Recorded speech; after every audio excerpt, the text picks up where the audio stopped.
सभी साथियों का आपका अपना YouTube channel basic and ultra knowledge में बहुत बहुत स्वागत है। जैसा कि हम लोग पहले ही इस अध्याय को हम लोग शुरू किए हैं, अध्याय 2 अम्ल क्षारक एवं लवण। इसमें हम लोग इससे पहले लिटमस पत्र के बारे में, है ना, ये सारा चीज़ के बारे में हम लोग पढ़े हैं। लिटमस पत्र क्या होता है, लिटमस पत्र किस प्रकार जो है अम्ल और क्षारक के उपस्थिति को बताता है, उसके रंग को किस प्रकार परिवर्तित करता है, ये सब के बारे में। लिटमस पत्र के प्रकार, है ना, 2 प्रकार के होते हैं, ये सारा चीज़ हम लोग पढ़े। अम्ल क्षारक और लवण के गुण के बारे में भी हम लोग जान चुके हैं। अम्ल क्षारक और लवण का उदाहरण भी हम लोग उदाहरण के साथ स्पष्ट कर लिए थे यहाँ पर, ठीक है ना। जैसे कि बताए थे पिछला वीडियो में कि आप लोगों को क्या करना है कि अम्ल क्षार और लवण का उदाहरण याद रखना। उसमें आपको पूछता है कि इनमें से कौन अम्ल है, कौन क्षारक और कौन लवण है ना। जैसे कि यहाँ पर टिक भी हम लगाए थे, टिक भी हम लोग लगाए थे कि कौन अम्ल है, कौन क्षारक है और कौन लवण। और उसका बोले थे सूत्र याद करने के लिए आप लोगों को, जैसे HCl हाइड्रोक्लोरिक अम्ल, H2SO4 सल्फ्यूरिक अम्ल, नाइट्रिक अम्ल का सूत्र HNO3, एसिटिक अम्ल का सूत्र CH3COOH, है ना। सोडियम हाइड्रोक्साइड ये क्षारक है NaOH। इस तरह से बताए थे कि आप लोगों को क्या करना है, ये सब जो मेन पॉइंट हम टिक लगाते हैं इसको याद करना है। और याद करने के साथ साथ बार बार किताब को पढ़ना है, प्लस नोट भी आप लोगों को बनाते जाना। चलिए आज लेक्चर श्रृंखला के आगे हम लोग जो चर्चा करेंगे, आज गंधीय सूचक के बारे में भी शायद बताए थे, नहीं बताए थे तो यहाँ से हम लोग आज शुरुआत करते हैं। गंधीय सूचक किसे कहते हैं, है ना। सूचक का मतलब क्या होता है, बताए थे कि ये सूचना देती है कि कोई भी चीज़ अम्ल है या क्षार है। लेकिन गंधीय सूचक क्या होता है, क्या करा कि यह सूचक हमें बताते हैं कि कोई पदार्थ अम्ल है या क्षारक। लेकिन कुछ ऐसे पदार्थ भी होते हैं जिनकी गंध अम्लीय या क्षारकीय माध्यम में बदल जाती है। उदाहरण के लिए कुछ ऐसा पदार्थ है जिस पर हम क्या करते हैं कि मान लीजिए कि अम्ल या क्षारक मिलाते हैं, अम्ल या क्षारक मिलाते हैं तो उसका क्या होता है कि स्वाद या गंध बदल जाता है। तो वैसे ही चीज़ को हम लोग क्या कहेंगे, वैसे ही पदार्थ को क्या कहेंगे, गंधीय सूचक कहेंगे। इसका उदाहरण याद रखना। पूछेगा कि गंधीय सूचक किसे कहते हैं, तो बोलेंगे कि ऐसे पदार्थ जिनका स्वाद या गंध क्या होता है कि बदल जाता है, किसमें, अम्लीय और क्षारकीय माध्यम में। उदाहरण इसका पूछे तो जैसे कि लौंग, है ना, लौंग का उदाहरण हम लोग ले सकते हैं। लौंग को यदि अम्ल में मिलाइएगा, इस पर एसिड दे दीजिएगा तो लौंग को ऐसे ट्राई कीजिएगा, और लौंग पर हम एसिड डाल दीजिएगा, नींबू डाल दीजिएगा, इसका स्वाद और गंध को आप लोग बताइएगा कि इसका स्वाद और गंध बदलता है कि नहीं। जब इसका गंध बदल जाता है तो इसे क्या कहेंगे, गंधीय सूचक के नाम से हम लोग जानते हैं विज्ञान में। जैसे देखिए कि एक्टिविटी दिया हुआ यहाँ पर आपके सामने, एक्टिविटी बहुत महत्वपूर्ण होता है ना। क्या कह रहा कि बारीक कटी हुई प्याज तथा स्वच्छ कपड़े के टुकड़े को प्लास्टिक के थैले में ले लीजिए, थैले को कसकर बांध दीजिए और पूरी रात फ्रिज में रहने दीजिए। इस कपड़े के टुकड़े का उपयोग अम्ल और क्षारक की जांच के लिए किया जा सकता है। 2 टुकड़े लीजिए एवं उनकी गंध की जांच कीजिए, ठीक है, और उसमें HCl विलयन की कुछ बूंदें एवं दूसरे पर तनु सोडियम हाइड्रोक्साइड की कुछ बूंदें डालिए। दोनों टुकड़े को जल से धोकर उनकी गंध की पुनः जांच कीजिए। इस तरह से आप लोगों को एक्टिविटी करना। उदाहरण के लिए यानी कोई भी चीज़ ले लेना, जैसे इसमें लेना क्या क्या है, सबसे पहले देखिए, सब कुछ नहीं, उतना जांच नहीं करना आप लोगों को। ये चीज़ याद रखना है कि वेनिला तो आपको जल्दी मिलेगा नहीं, प्याज आराम से मिल सकता है, लौंग के तेल आराम से मिल जाएगा, है ना। में से किसे गंधीय सूचक की तरह उपयोग किया जा सकता है, तो ये सब को हम लोग गंधीय सूचक की तरह हम लोग यूज कर सकते हैं, है ना, याद रखना है। गंधीय सूचक की तरह यूज कर सकते हैं। वेनिला हुआ, प्याज हुआ, लौंग के तेल, ये सब को यदि हम अम्ल और या क्षारक के साथ क्या करेंगे, रिएक्शन करेंगे, तो इसका क्या होगा, स्वाद और गंध बदल जाएगा, गंध बदल जाएगा। इसलिए इसको क्या कहेंगे, गंधीय सूचक ये सब कहेंगे, ठीक है। अम्ल और क्षारक रासायनिक गुणधर्म को समझने के लिए चलिए और हम कुछ देखते हैं। क्या कह रहा है कि अम्ल और क्षारक धातु के साथ किस प्रकार से अभिक्रिया करते हैं। बताए थे कि कोई भी अम्ल धातु के साथ रिएक्शन करेगा तो कौन सा गैस निकलेगा, कोई भी अम्ल यदि धातु के साथ रिएक्शन करेगा, ये याद रखना, अम्ल प्लस धातु यदि रिएक्शन करेगा तो क्या निकलता है, हाइड्रोजन गैस निकलता है, हाइड्रोजन गैस निकलेगा, प्लस लवण का निर्माण होता है। लेकिन ये सब केस में नहीं ऐसा होता है ना। बताए थे कि आम्ल धातु के साथ यदि रिएक्शन करेगा, अम्ल यदि धातु के साथ रिएक्शन करेगा तो क्या बनता है? धातु के साथ रिएक्शन करने पर बताए थे कि हाइड्रोजन गैस निकलता है। ठीक है, हाइड्रोजन गैस आपका निकलेगा, अब प्लस क्या बनेगा? लवण बनेगा। लेकिन और बताए थे कि सब अम्ल के साथ ऐसा नहीं होता है। एक अम्ल उदाहरण के लिए बताए थे, एक्सेप्शन बताए थे, अपवाद में बताए थे कि नाइट्रिक अम्ल यदि धातु के साथ रिएक्शन करता है तो यहाँ पर हाइड्रोजन गैस नहीं निकलता, यहाँ पर जल प्राप्त होता है। ये स्पेशल केस याद रखना है, यहाँ से स्पेशल केस से प्रश्न पूछेगा। लेकिन यही नाइट्रिक अम्ल धातु में क्या, मैग्नीशियम है ना, ये सब के साथ यदि रिएक्शन करेगा तो वह फिर से क्या बना देगा? फिर से वह हाइड्रोजन गैस ही उत्पन्न करेगा, है ना। तो ये सारा चीज़ हम लोग देखे थे पहला चैप्टर में रिएक्शन के बारे में। ठीक है, चलिए आगे देखते हैं। वही चीज़ यहाँ पर दिखाया गया एक्टिविटी में क्या दिखाया गया? देखिए, एक इस तरह से स्टैंड तैयार कर लिया गया है ना, आप लोग लैब में देखे होंगे हाई स्कूल में। एक इस तरह से स्टैंड तैयार कर लिया गया, इसको एक परख नली से क्या किया गया? अटैच कर दिया गया इसको। ठीक है, फॉर्म कर दिया गया कस करके। यहाँ पर एक रबर टाइट बैंड ले दिया, ये क्या किया है? कॉर्क ले लिया गया है। ठीक है, इससे क्या हो कि इसके अंदर ऑक्सीजन या किसी प्रकार का गैस प्रवेश नहीं करे। यहाँ पर एक पाइप नली जोड़ दिया गया। अब इसमें देखिए क्या लिया गया है, इसमें हाइड्रोजन गैस के बुलबुले नजर आ रहे हैं। कैसे? क्योंकि इसमें लिया गया H2SO4 सल्फ्यूरिक अम्ल और इसमें जिंक, यानी इसमें जिंक और सल्फ्यूरिक अम्ल का रिएक्शन कराया जा रहा है। तो बताए थे सल्फ्यूरिक अम्ल, यहाँ पर सल्फ्यूरिक अम्ल ये एसिड हो गया, ये आपका धातु हो गया। धातु जब अम्ल के साथ रिएक्शन करेगा तो क्या बनेगा? हाइड्रोजन गैस बनेगा। यानी ये दोनों इसके अंदर में जो है, ये सब छोटा छोटा जो है, ये क्या आपका जिंक है, और जिंक के साथ इसमें ये विलयन दिया गया हुआ H2SO4 का। ठीक है ना, H2SO4, ये दोनों रिएक्शन करा तो इसमें बुलबुला टाइप का निकल रहा है, जो कि हाइड्रोजन गैस के बुलबुला इधर से निकलेगा आपका। और हाइड्रोजन गैस के बुलबुला निकलने के बाद ये सीधे इस पाइप से होकर के कहाँ आ जाएगा? आपको इस साबुन के विलयन में चलाएगा। और यहाँ पर देख रहे हैं इस तरह से ये बुलबुला टाइप से ये निकल रहा था। ये क्या? ये कुछ नहीं है, ये हाइड्रोजन गैस है। इससे ये पता चल रहा है कि ये क्या इसमें से निकला, ये हाइड्रोजन गैस आपका। ठीक है, अब ये हाइड्रोजन गैस का खासियत क्या होता है, यहाँ पर ये चीज़ आपको याद रखना है कि इस बुलबुले के आगे में क्या करना है कि मोमबत्ती लेकर के जलाना है। तो मोमबत्ती जब जलाएंगे यहाँ पर फट टाइप से ये जलेगा, है ना, फट टाइप का आवाज़ आपका ये निकलेगा। इससे ये पता चलता है, इसकी एक खासियत है कि यदि हाइड्रोजन गैस कैसा आवाज़ के साथ जलता है? फट की ध्वनि के साथ हाइड्रोजन गैस का दहन होता है। इससे पता चलता है कि H2SO4 या अम्ल यदि किसी भी धातु के साथ रिएक्शन करता है तो कौन सा गैस निकलेगा?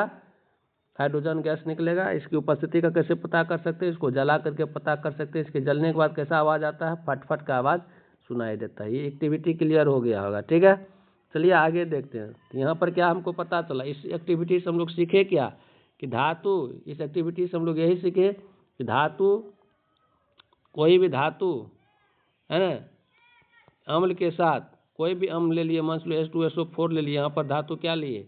जिंक ले लिए, तो रिएक्शन किया तो क्या बनेगा? हाइड्रोजन गैस तो पहले निकले हुए करेगा, इसके साथ साथ क्या बनेगा? ZnSO4 रिएक्शन करके बन जाएगा। ZnSO4 जिंक सल्फेट का रिएक्शन करेगा, यानी लवण बना लेगा, है ना। तो ये चीज़ याद रखना, रिएक्शन भी याद रखना। इस रिएक्शन के माध्यम से भी देख रहे हैं क्या, ये हाइड्रोजन गैस यहाँ पर निकल रहा है।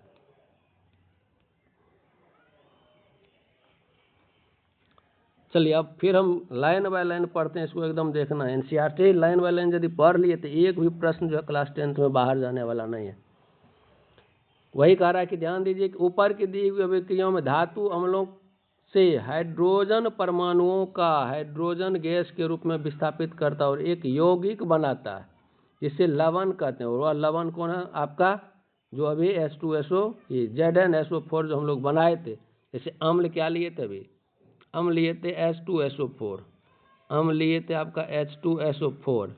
अब प्लस धातु कौन सा लिए थे, जिंक लिए थे, ये जिंक आपका धातु है, तो क्या बन गया था, हाइड्रोजन गैस प्लस लवण, लवण में क्या बना था, जिंक सल्फेट, जिंक सल्फेट यहाँ पर क्या है, ये लवण है आपका, ये लवण का नाम है, ये लवण है, ठीक है, लवण प्राप्त हुआ प्लस हाइड्रोजन गैस प्राप्त होगा, प्लस हाइड्रोजन गैस प्राप्त होगा, तो यही चीज़ यहाँ पर दिखाया गया है।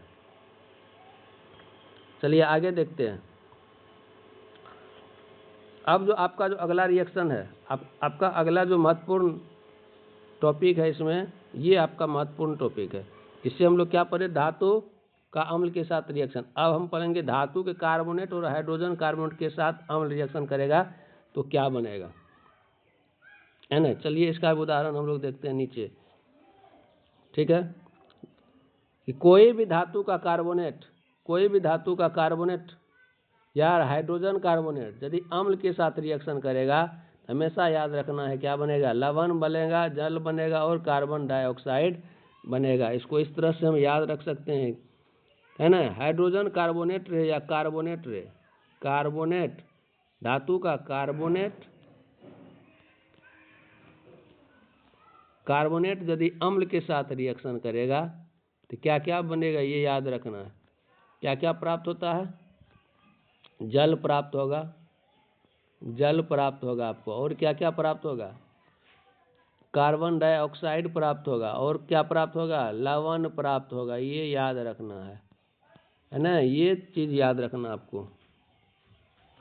ये हो गया धातु के कार्बोनेट के साथ यदि अम्ल रिएक्शन करेगा तो हमको क्या क्या मिलने वाला है, जल, कार्बन डाइऑक्साइड प्लस लवण। और सेम केस है आपका, सेम केस है, दूसरा चीज सेम केस आपका यह है, दूसरा में कि यदि धातु का हाइड्रोजन कार्बोनेट, धातु का हाइड्रोजन कार्बोनेट, धातु का हाइड्रोजन कार्बोनेट, धातु का हाइड्रोजन कार्बोनेट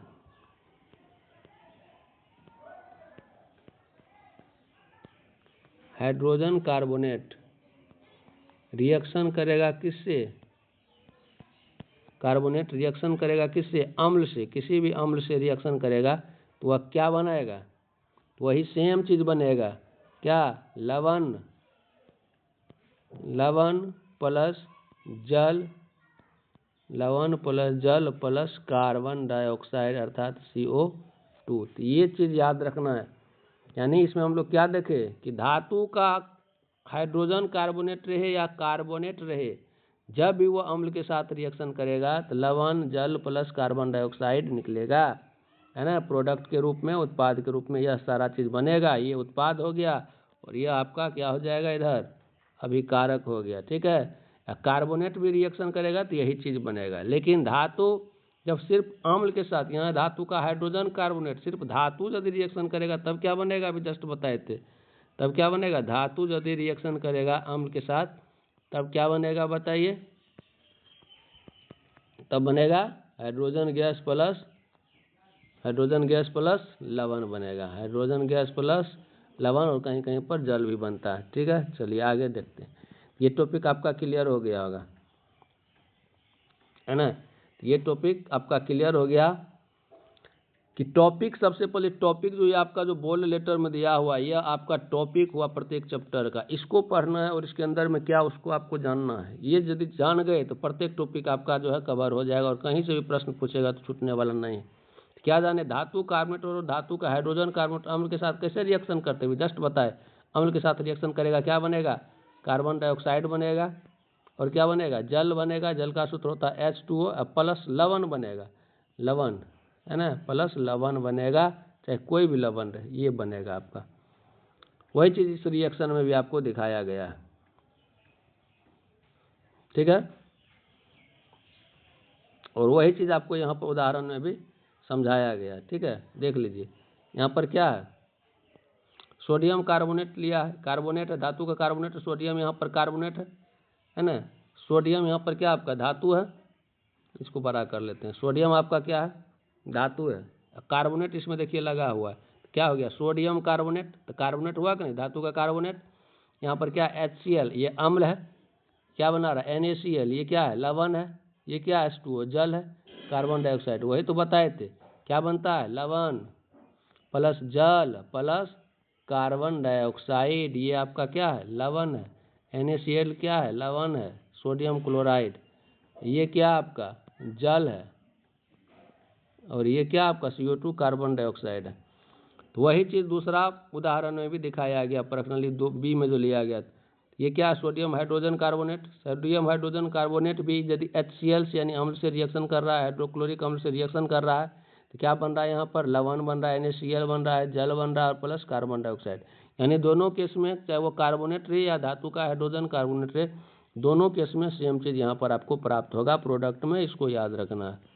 ठीक है, चलिए अगला टॉपिक हम लोग अब लेते हैं।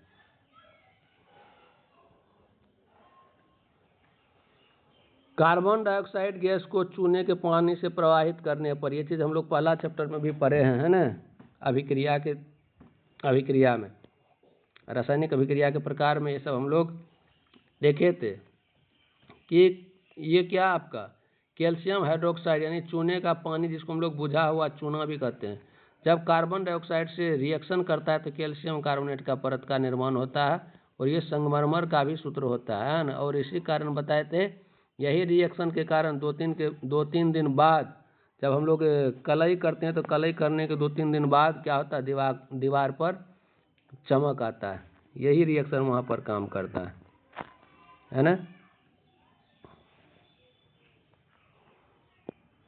चलिए आगे चलते हैं हम लोग।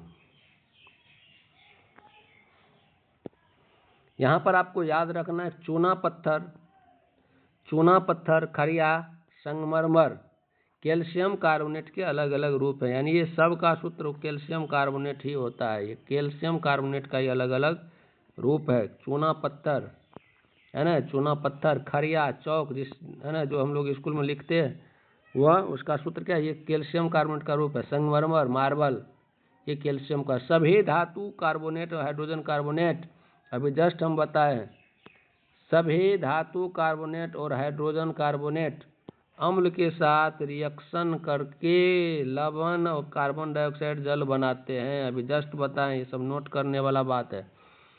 सभी हाइड्रोजन कार्बोनेट और कार्बोनेट अम्ल के साथ रिएक्शन करके क्या क्या बनाता है, लवण प्लस कार्बन डाइऑक्साइड प्लस क्या बनाता है, जल बनाता है। ये चीज़ याद रखना है क्या क्या बनाता है ना, ये तीनों चीज़ याद रखना है, लवण जल प्लस कार्बन डाइऑक्साइड बनाता है। यहाँ पर लिखा हुआ भी है, चाहे वह धातु कार्बोनेट रहे या धातु का हाइड्रोजन कार्बोनेट रहे, वह अम्ल के साथ रिएक्शन करके लवण बनाएगा, कार्बन डाइऑक्साइड बनेगा प्लस जल बनाएगा। ठीक है, चलिए अगला टॉपिक लेते हैं।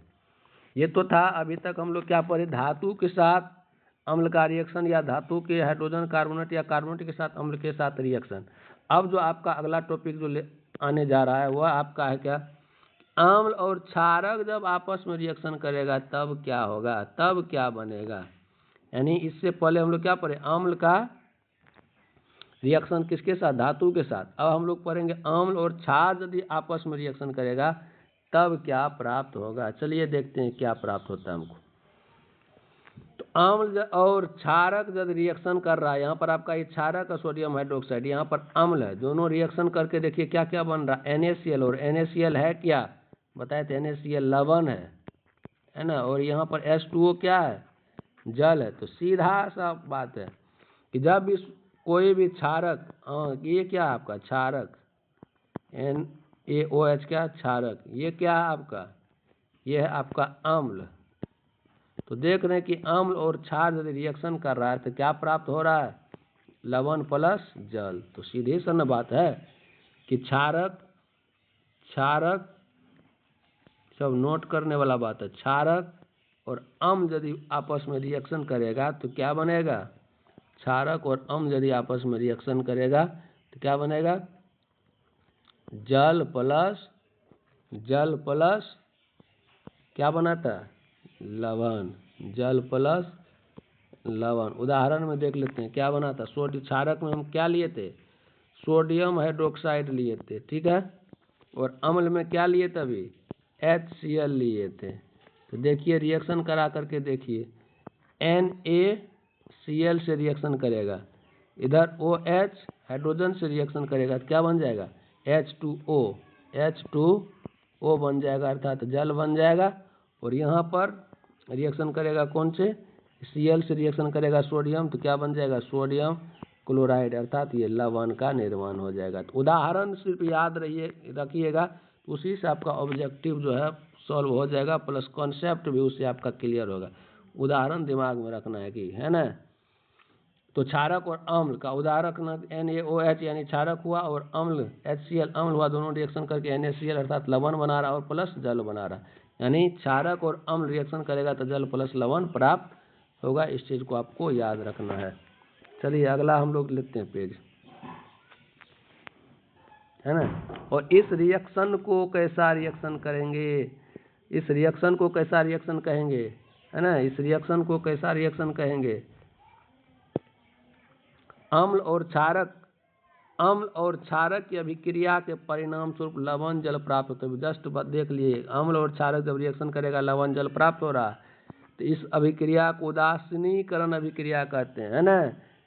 उदासीनीकरण अभिक्रिया, क्योंकि अम्ल और क्षारक एक दूसरे को क्या करता है, एक दूसरे के प्रभाव को खत्म कर देता है, उदासीन कर देता है, इसलिए अभिक्रिया को क्या कहेंगे, उदासीनीकरण अभिक्रिया। इसका उदाहरण भी याद रखना है कि अम्ल क्षारक रिएक्शन करेगा तो लवण प्लस जल प्राप्त होगा। और ये कैसा अभिक्रिया है, उदासीनीकरण अभिक्रिया का उदाहरण है।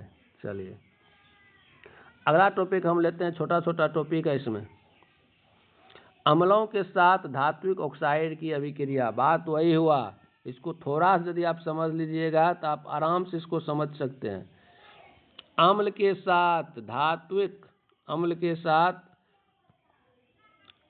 साथ धात्विक ऑक्साइड, सबसे पहले देखिए क्या लिखा, किसका किसका अभिक्रिया यहाँ पर दिया हुआ, अम्ल का अम्ल है एक, ठीक है, कोई भी अम्ल मान चलिए ले लेते हैं, अम्ल है। उसके बाद किसका है, धात्विक ऑक्साइड। अच्छा, धात्विक ऑक्साइड का प्रकृति बताया था आप लोगों को पहला चैप्टर में भी। धात्विक ऑक्साइड का प्रकृति क्या हुआ, धात्विक ऑक्साइड हुआ क्या, क्षारक न हुआ जी, क्षारक हुआ ये धात्विक। अब देखिए सीधा प्रश्न, अभी जस्ट यही रिएक्शन अभी हम पढ़े हम लोग, अम्ल और क्षारक रिएक्शन करेगा तो क्या बनेगा, वही न बनेगा, जल प्लस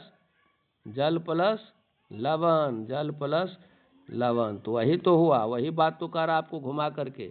अम्ल के साथ धात्विक ऑक्साइड, धात्विक ऑक्साइड मैंने क्षारक, यानी अम्ल और क्षारक का रिएक्शन करवा रहा, यानी क्षारक नहीं लिख करके क्या लिख दिया, धात्विक ऑक्साइड, है ना। यानी धात्विक ऑक्साइड होता कैसा, क्षारकीय होता है, यानी अम्ल और क्षारक के रिएक्शन के बारे में हमको ये कह रहा है। तो अम्ल और क्षारक रिएक्शन करेगा तो क्या प्राप्त होगा, जल प्लस लवण प्राप्त होगा। समझ में आया। चलिए नेक्स्ट टॉपिक लेते हैं। छोटा छोटे ये जो आपका टॉपिक है इसको आप समझ लीजिएगा, तो अंदर में लिखे हुए बात को समझ लीजिएगा कि इसके अंदर में और क्या हो सकता है। चलिए पेन दिया है, वही देखिए आगे, ठीक है। तो धातु का ऑक्साइड मैंने बता दिए क्षारक है, क्षारक। और क्षारक जब लवण के साथ रिएक्शन कर रहा, ये अम्ल के साथ रिएक्शन कर रहा, तो क्या प्राप्त हो रहा है, लवण प्लस जल प्राप्त हो रहा। वही दिया आपका, लवण प्लस जल प्राप्त होगा, ठीक है।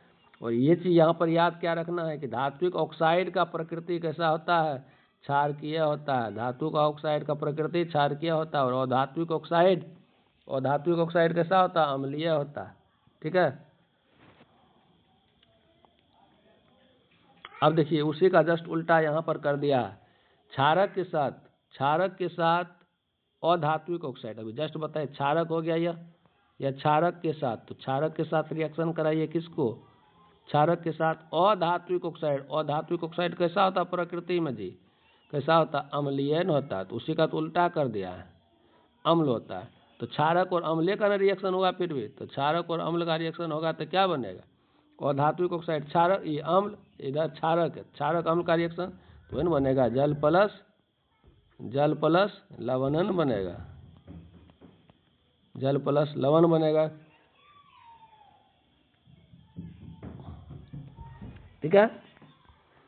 चलिए ये चीज भी यहाँ पर याद रखने योग्य है। इसके बाद यहाँ पर देखिए टिक लगाते हैं हम, कैल्शियम हाइड्रोक्साइड, जान लिए क्या है, कैल्शियम हाइड्रोक्साइड क्या है आपका, एक कैल्शियम हाइड्रोक्साइड क्या है? क्षारक है। कैल्शियम हाइड्रोक्साइड क्या है? क्षारक। कार्बन डाइऑक्साइड क्या है? ये याद रखना, कार्बन डाइऑक्साइड अम्लीय होता है। कार्बन डाइऑक्साइड कैसा होता है नेचर में? अम्लीय। और कैल्शियम हाइड्रोक्साइड चूना का पानी क्षारकीय। तब चूना का पानी कार्बन डाइऑक्साइड के साथ रिएक्शन करेगा, यानी क्या हो गया? ये क्षारक और अम्ल रिएक्शन कर रहा है। तो जब क्षारक और अम्ल रिएक्शन कर रहा है तो क्या बनेगा जी? वही चीज़ तो है ना? लवण और जल ये ना प्राप्त होगा, लवण और जल प्राप्त होगा। यानी इससे हम क्या निष्कर्ष निकालते हैं? जस्ट बताए हैं, ये निष्कर्ष निकालते हैं। इसमें निष्कर्ष निकालते हैं हम लोग कि धातु के ऑक्साइड का जो प्रकृति होगा क्षारकीय होगा, और अधात्विक ऑक्साइड का जो प्रकृति होगा वह अम्लीय होगा। ठीक है, तो यहाँ तक देख लेने के बाद आप इन प्रश्नों को हल कीजिएगा तो हमें लगता है कि सारा प्रश्न आपको अब हल हो जाएगा। ठीक है, और अगला लेक्चर सीरीज में हम लोग जो देखेंगे कि अम्ल और क्षारक में क्या क्या ऐसा गुण है जो दोनों में मिलता है, और दोनों में अंतर ऐसा कौन कौन सा गुण है जिसमें अंतर पाया जाएगा। ठीक है ना, इसको आप लोग इस टॉपिक को क्या कीजिएगा? पढ़ करके आना। आज का लेक्चर यहीं तक रहेगा। जय हिंद, जय भारत, धन्यवाद।